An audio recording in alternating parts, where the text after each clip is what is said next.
সুপ্রিয় দর্শক শ্রোতা, আপনাদেরকে নিয়ে আসছি মেকনাস শহরের মাওলা ইদ্রিসের মাকবারায়। ইনশাআল্লাহ তাআলা আজিজ আমরা অনেক কিছু দেখাবো। আপনারা আমাদের সাথেই থাকুন আরবি কাফেলা 2026-এর এই পর্বে।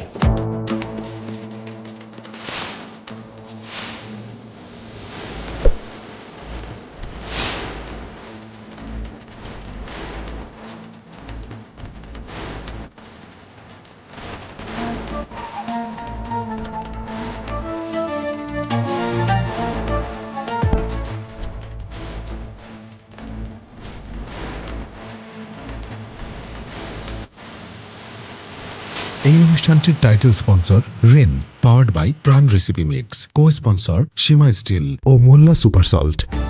নতুন রিন, যার প্রোসিএস টেকনোলজি গভীর থেকে পরিষ্কার করে আর ধরে রাখে কাপড়ের নতুনের মতো উজ্জ্বলতা। নতুন রিন অ্যাডভান্সড পাউডার, নতুনের মতো উজ্জ্বল। আসসালামু আলাইকুম ওরহমতুল্লাহি ওয়া বারাকাতুহু।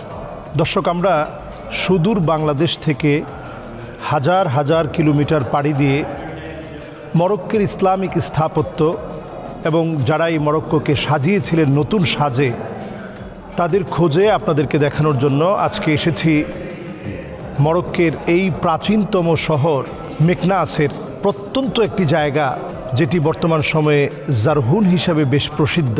এই জারহুনে পাহাড়ের একেবারে চূড়ায় আমরা আপনাদেরকে নিয়ে এসেছি মাওলা ইদ্রিস রহমতুল্লাহ আলাই, যিনি নবী পরিবারের আহলে বাইতের একজন সদস্য ছিলেন।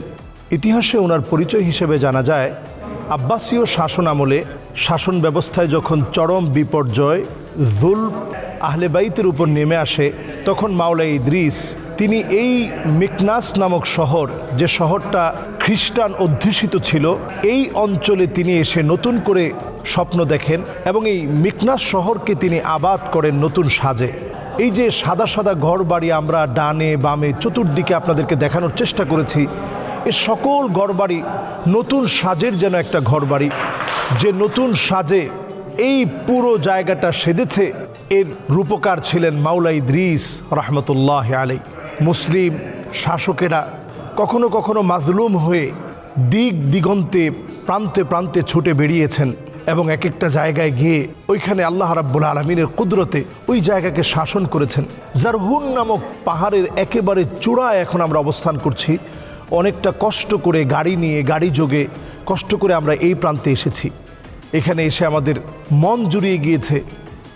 মাওলা ইদ্রিস রহমতুল্লাহ আলাই তিনি এই প্রান্তে শায়িত আছেন এবং এই প্রান্তের আধ্যাত্মিক রাহবার, মানুষের তাজকিয়াতুন নফস, আত্মিক পরিশুদ্ধির একটা কেন্দ্রবিন্দু এই জায়গাটাকে মনে করা হয় এবং মানুষ এই জায়গায় আসে মাওলা ইদ্রিস ওনার কথা স্মরণ করে ইতিহাস সম্পর্কে সজাগ হয়।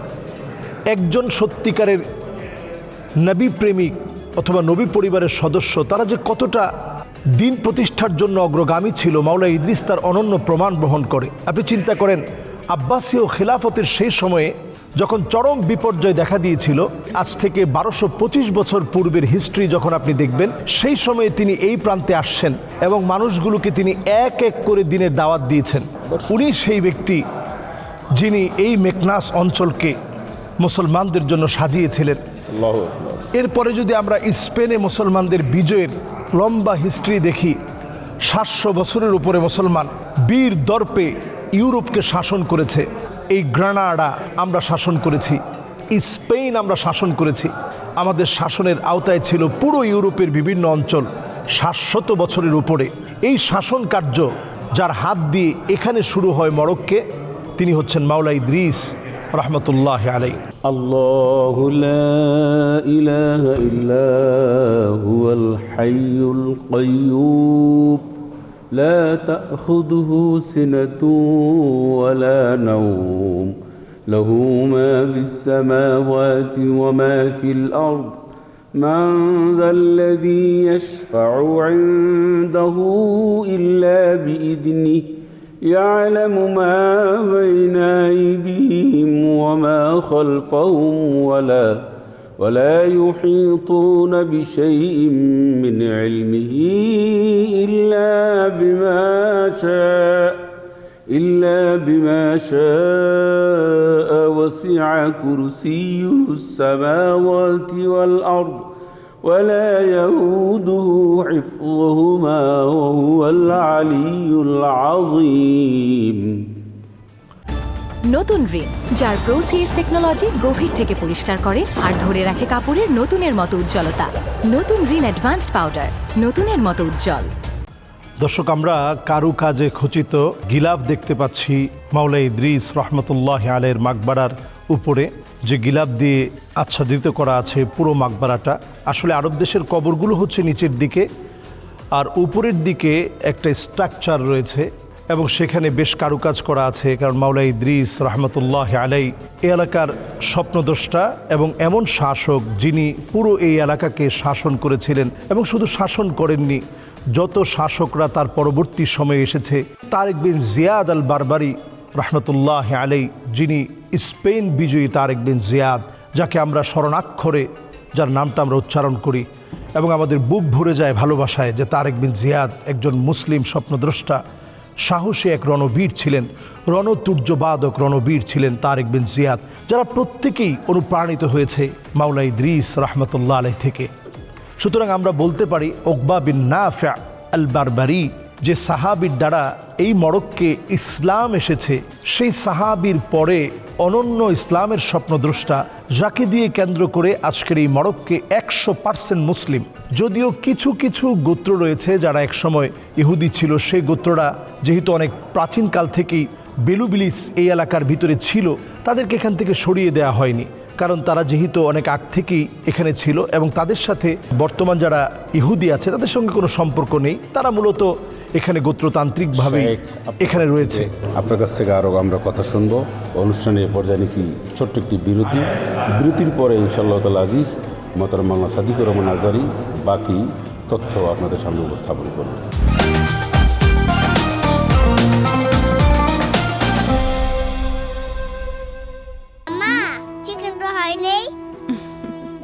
বাড়িতে বাচ্চারাই আমার জাজ, ওরা তৃপ্তি করে খেলেই আমার বিজয়। একটুখানি প্রাণ হলুদের গুঁড়া, এর রং, ঘ্রাণ আর স্বাদে মামলাটা একদম ফিট। প্রাণ গুঁড়া মশলা, রান্নায় ভালোবাসার স্বাদ।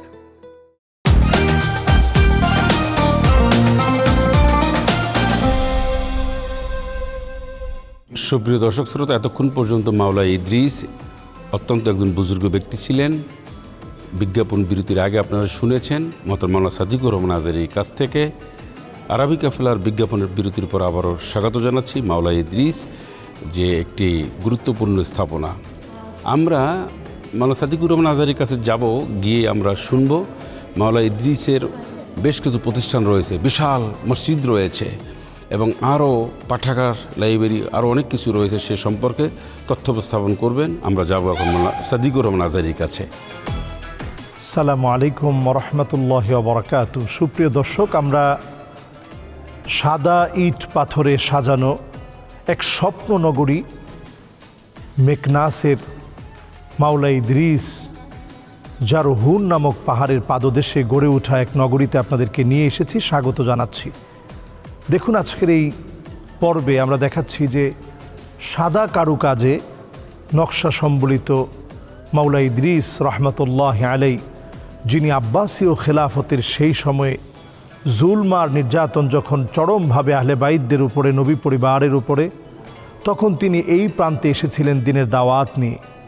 যিনি দিনের দাওয়াত নিয়ে এসেছিলেন, অস্ত্র শস্ত্র ছাড়া, যেই জাতি তখন ইসলাম ধর্মে, ইসলামী রীতিনীতিতে, আদর্শে বিশ্বাসী ছিল না, এমন একটা গোষ্ঠীর কাছে পাহাড় বেষ্টিত এরিয়ায় জারহুন নামক পাহাড়ের পাদদেশে বেলুবিলিস এলাকার একেবারে সন্নিকটে প্রত্নতাত্ত্বিক একটি জায়গায়, পাহাড় বেষ্টিত এরিয়ায়, সাদা, শুনশান, নীরব, নিস্তব্ধ একটা স্বপ্নপুরীতে তিনি দাওয়াত নিয়ে এসেছিলেন।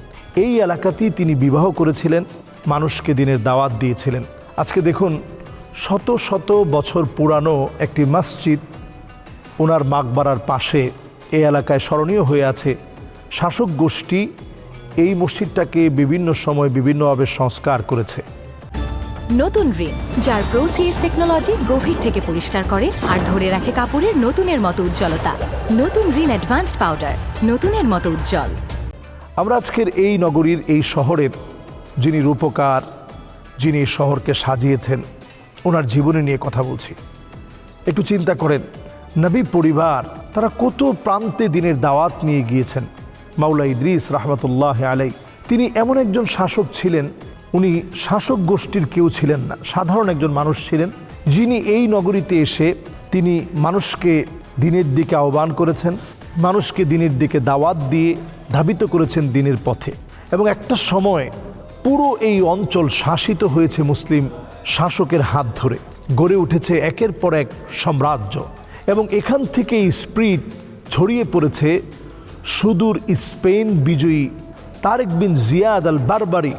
এমনকি এরপরে তারেক বিন জিয়াদের স্পেন বিজয়ের পর মুসলমানদের শত শত বছর শাসন কার্য সম্পাদিত হওয়ার পরে আপনারা যদি একটু চিন্তা করেন, এরপরে যে মুসলমানেরা আবার গানাডা থেকে ফিরে আসলো, সেই গানাডা থেকে ফিরে আসার পরে মুসলিম শাসকদের আবার এই জায়গাতে এসেই, এই মিকনাস নামক অঞ্চলে এসেই আবার তারা তাদের হারানো একটি অতীত ঐতিহ্যকে, মাওলা ইদ্রিস রহমতুল্লাহ আলাই ওনার সেই হারানো অতীত ঐতিহ্যকে নতুন করে সাজিয়েছে।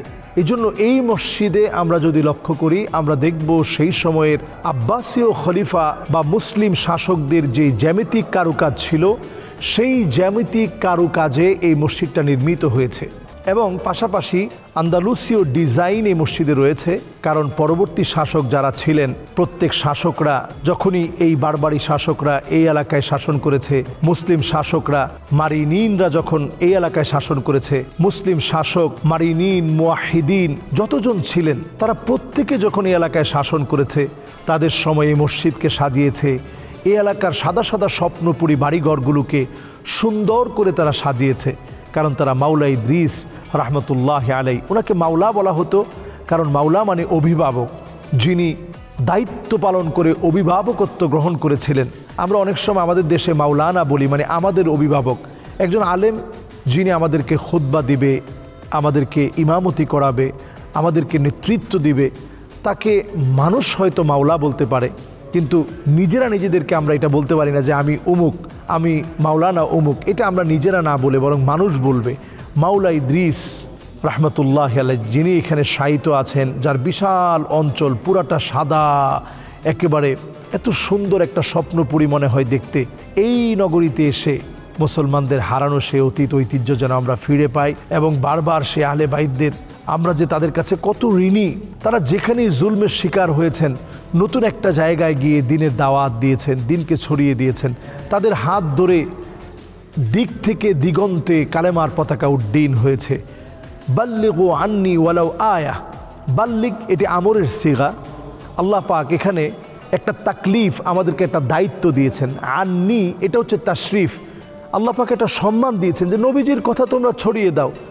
ওয়ালাউ আয়া এটাকে তাখফিফ করেছেন, ছোট হলেও, সামান্য কিছু হলেও তোমরা ছড়িয়ে দেওয়ার চেষ্টা করো। ওনারা শুধু এই দায়িত্ববোধ থেকেই কোথাও থেমে থাকেননি, যেখানেই বাধাগ্রস্ত হয়েছেন এরপরে দাওয়াত দিয়েছেন। চিন্তা করেন, আজ থেকে 1200 বছর আগে এ এলাকার শুনশান নীরব জায়গায়, পাহাড় বেষ্টিত এরিয়ায় নিজেদেরকে কতটা আল্লাহর ধ্যানমগ্ন করেছিলেন। আজকের পৃথিবীতে আমরা সব দিকে উৎকর্ষ সাধন করেছি, মুসলিম বিশ্বের অনেক উৎকর্ষ সাধন হয়েছে, কিন্তু আমরা আল্লাহকে চেনার ক্ষেত্রে উৎকর্ষ সাধন করতে পারিনি। নতুন রিন, যার প্রোসিএস টেকনোলজি গভীর থেকে পরিষ্কার করে আর ধরে রাখে কাপড়ের নতুনের মতো উজ্জ্বলতা। নতুন রিন অ্যাডভান্সড পাউডার, নতুনের মতো উজ্জ্বল। ওনারা নিজেদেরকে মুরাকাবায় কি পরিমাণ ধ্যানমগ্ন রাখতেন। এই পাহাড় বেষ্টিত জায়গায় কেন এসেছিলেন?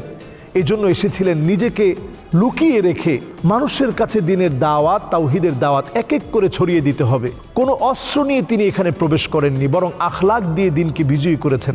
এজন্য মুসলমানদের বিজয়ের অনন্য হাতিয়ার হবে আখলাক। এক সময় কাফেররা এটা মনে করত যে ইন্না কাউমান লাউ আরাদু ইয়াখলা আল জাবাল লাখালাউ, মুসলমান এমন এক জাতি, তারা যদি পাহাড়কে লক্ষ্য করে বলে যে পাহাড় তুমি সরে যাও, পাহাড়টা সরে যাবে। আসলে মাওলা ইদ্রিস রহমতুল্লাহ আলাই, ওনারা আহলে বাইতের এমন সদস্য ছিলেন, তারা কেমন যেন পাহাড়ের মধ্যে বসবাস করে পাহাড়কে ওনাদের অনুগত বানিয়ে ফেলেছিল। যেই পাহাড়ে বসবাস করেছেন, গুহার ভিতরে বসবাস করেছেন, যেখানে এখন সাদা একটা স্বপ্নপুরী তৈরি হয়েছে পুরো এই অঞ্চলে। এখন শুধু না, শত শত বছরের হিস্ট্রি, ইতিহাস এখনও এই এলাকার মানুষ বহন করে চলছে। দাওয়াত ছড়িয়ে পড়েছে সারা উত্তর আফ্রিকা জুড়ে। সেই সারা উত্তর আফ্রিকার যতগুলো দেশ রয়েছে, তিউনিশিয়া, লিবিয়া, মিশর সহ এই সব মুসলিম বিজয়ের অনন্য স্বপ্নদ্রষ্টা ছিলেন মাওলা ইদ্রিস রহমতুল্লাহ আলাই। সুপ্রিয় দর্শক শ্রোতা, এতক্ষণ পর্যন্ত আমরা মরক্কোর মেকনেস শহরের এই ঐতিহ্যবাহী মাওলা ইদ্রিস রহমতুল্লাহ আলাইহের মাকবারা এবং মসজিদ আমরা ঘুরে ঘুরে আপনাদেরকে দেখানোর চেষ্টা করেছি এবং মহতরম মাওলানা সাদিকুর রহমান আজহারী এর টোটাল বিষয় আপনাদের সামনে উপস্থাপন করেছেন। আরবি কাফেলার অনুষ্ঠানে এ পর্যায়ে একেবারে শেষ পর্যায়ে এসেছি, আমরা বিদায় নিচ্ছি। আপনাদের সাথে ইনশাআল্লাহ তাআলা আজ দেখা হবে, কথা হবে মরক্কোর কোনো না কোনো গুরুত্বপূর্ণ স্থাপনায়। সে পর্যন্ত ভালো রাখুন, সুস্থ রাখুন। আল্লাহ পাক আপনাদেরকে। আসসালামু আলাইকুম ওয়া রাহমাতুল্লাহি ওয়া বারাকাতুহু।